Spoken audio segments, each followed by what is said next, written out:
Você que está me escutando, eu nunca saí aí para te caçar. Eu nunca corri atrás de você. Você veio aqui porque você quis. Mas, Érico, você defende então a ideia de focar nesse terceiro cliente? O primeiro tipo de cliente te faz sofrer. Ele te faz baixar o preço. Ele te faz correr atrás dele. O segundo tipo de cliente, eu vou falar por quê. O segundo tipo de cliente é aquele cliente morno. Não é que te faz sofrer. Você vai ter que abaixar o preço um pouquinho, mas ainda você corre atrás dele. E aí o terceiro tipo de cliente é o mais louco de todos. É o que te faz rico. É a palavra rico de verdade. Por quê? Porque você não tem que baixar o preço. Ele corre atrás de você e ele vem em grandes quantidades. Chega a ser até sufocante as quantidades, às vezes, que esse último cliente vem atrás de você. E assim, o que você vê que é o principal erro das pessoas que tentam até falar com mais clientes, mas não conseguem? O que elas estão errando? Tá faltando o quê? Primeiro passo, o terceiro tipo de cliente, você não vai ativamente nele. Você tem que aprender a atrair ele para você. É muito louco isso, mas é uma quebra de paradigma muito grande. A maioria das vezes você tem que ir à caça. É que lutar a tapa, né? Você tem que fazer um approach ativo. Eu costumo dizer que é você caçar a borboleta com a redinha. O outro não dá para você fazer isso. O outro, para você conseguir atrair esse cara, você tem que construir um jardim com várias flores, das flores que aquela borboleta que você quer atrair curte.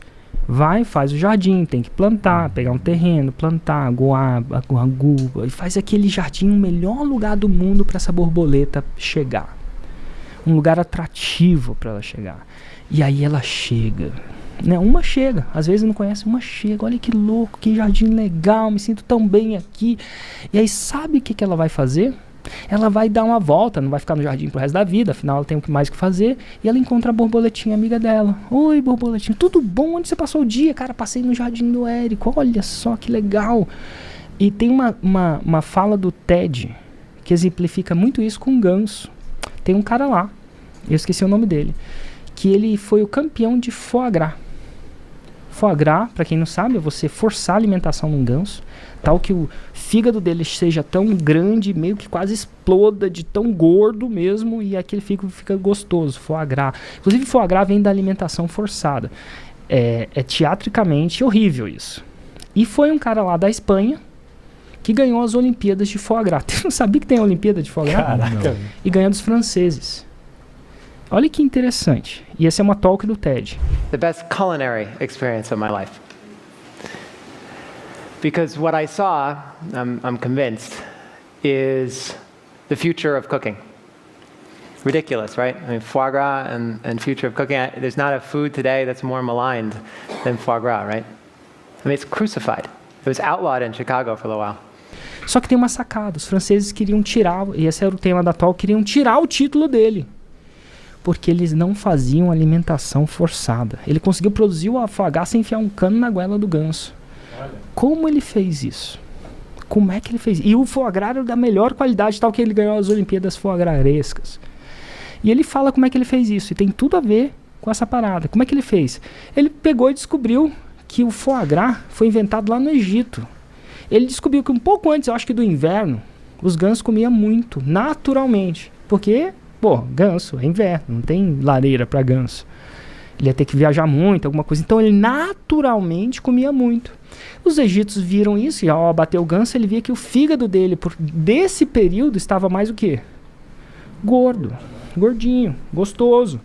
Aí serviram aquilo pro faraó. E o faraó adorou. Nossa, já comeu foie gras? Já. É fantástico. Pra mim é uma das coisas mais loucas do mundo. É muito bom. E aí, o faraó falou assim: eu quero mais foie gras. Só que não tinha mais foie gras. Porque os gansos estavam no inverno, verão, não estavam na época dos gansos comer. E aí os caras, pra não ser degolado pelo faraó, né? O faraó fala, você vai falar o quê? Não, faraó, espera um ano. Não, enfiaram depois a parada no goela do ganso pra produzir foie gras o ano inteiro. Só que esse cara falou assim: não, eu vou produzir foie gras do jeito natural. Então ele criou uma fazenda e ele criou tudo pra atrair o quê? Os gansos. E assim, tudo, desde a vegetação, do clima, toda a fazenda era para atrair os gansos. E aí o que acontece? Inclusive ele menciona isso na TED. O ganso estava voando lá e ele falava assim: se esses gansos estão livres? Não, os gansos estão livres, eles vêm aqui. E os gansos vinham ali. E aí ele mostrava lá, ou falava dos gansos chegando lá. E por que ele chegava lá? Tudo era perfeito, era o mundo ideal para o ganso. E aí ele chegava lá, e aí alguns entravam naquela época, e naquela época ele produzia o foie gras dele com os gansos que pousavam lá. Mas enfim, e aí os gansos pegavam e meio que contavam para os outros gansos. Era isso que era o tema da talk. Né? Olha lá, ele atraindo os outros gansos.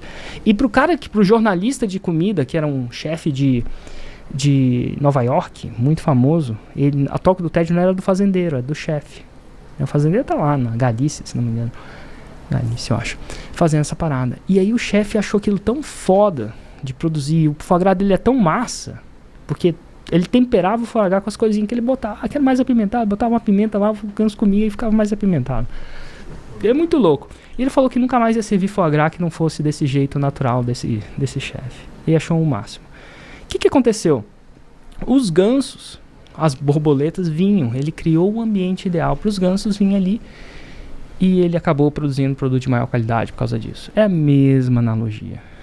E o que é na prática esse jardim? O que é na prática esse jardim pode parecer a coisa mais louca. Mas isso que a gente está fazendo é o jardim. Já é o jardim. Então o que eu faço? Eu vou falar o que eu faço, depois eu falo o que você deve fazer. As pessoas vão na internet por 3 motivos: entretenimento, conexão, né? Mandar mensagem, aquela coisa toda, não é minha parada, entreter, não faço software de conexão. E a terceira é aprender, se informar. Então, do mesmo jeito que os gansos gostavam daquela parada lá, eu sabia que as pessoas gostavam de informação de qualidade. E eu construo esse jardim. E esse jardim hoje do Érico atrai milhões de pessoas por ano. Literalmente. Eu não falo milhões que seguem, não. Eu tô falando milhões que assistem e consomem esse conteúdo. O jardim é o conteúdo. O jardim é o conteúdo. E eu vou atraindo as pessoas. E desde que eu fiz meu jardim, eu não corro mais atrás de cliente. Quando eu estou vendendo alguma coisa, eu abro as portas, eles entram, eu fecho as portas. Porque é assim que aconteceu. Não, muito bom, sensacional, cara. Agora, qual que é o problema disso tudo? A maioria das pessoas não quer, né? A maioria das pessoas querem que os clientes corram atrás delas sem elas produzirem o jardim, sem plantar o jardim. Era justamente sobre isso que eu ia perguntar. Que, muitas vezes pode ser um processo lento, né, cara? Produzir o jardim, dependendo do nicho, para quem que você quer vender. E, tem formas de você adubar bem o jardim para ele crescer mais rápido, né, cara? Como, por exemplo, você pensa em alguma coisa imediata para eu já não dar a resposta aqui? Total, não, penso em várias coisas. Primeiro que as pessoas são puta preguiçosas, nada de errado com isso, tá? Mas é normal.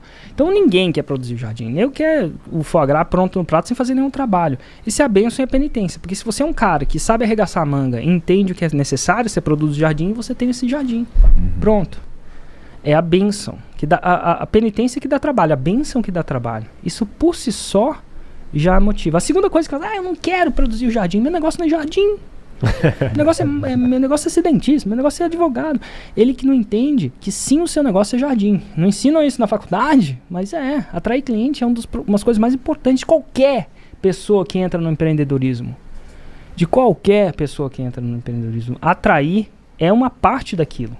Produzir não é só a coisa. Se você produz sem atrair, é uma sorte. Isso é uma aberração genética no empreendedorismo. Que a maioria das pessoas vão. E agora é o seguinte. Eu, com o tempo, descobri algumas coisas que funcionam no meu jardim. Estava discutindo ontem com o time de conteúdo. Eu descobri algumas plantinhas que funcionam. Eu descobri que você tem que colocar... Adubo especial. Adubo especial. Você tem que colocar plantinhas de profundidade. Conteúdos raiz. Mas a gente tem que colocar os conteúdos Nutella também, que são conteúdos mais rasos. Então, assim, no começo elas preferem um conteúdo menor, mas às vezes elas também, mesmo depois de muito tempo, querem um menor. Só querem um fix, só querem um band-aid. E não adianta ser só menor. Tem que ser maior também. Às vezes eu preciso de um conteúdo maior. Eu olho assim, eu tava vendo documentário de meditação. Se não tem menos de uma hora, meia hora, eu já nem assisto. Eu já sei que a superficialidade para mim agora é muito pouco. Quando eu entro no YouTube é isso.